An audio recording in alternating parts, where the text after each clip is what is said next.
version of me is Honor 50, and today I would like to show you how you can add event to calendar on this device. First of all, select calendar.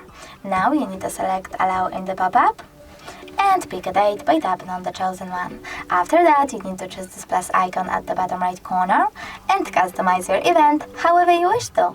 For example, you can add a title, pick location over here, select starting hour, ending one, or turn off this feature completely by tapping on the switcher next to all day.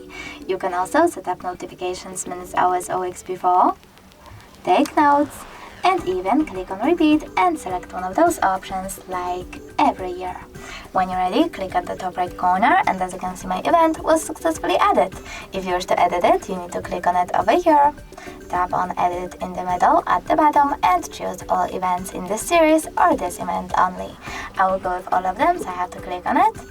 I will choose repeat and tap on never. To save your changes, click on this checkmark icon at the top right corner, and as you can see, my event was successfully edited. But you can always delete it by tapping on it as well, clicking on this pin icon at the bottom right corner and choosing delete. Thanks so much for watching. If you enjoyed this video, don't forget to leave a like, comment and subscribe. Bye!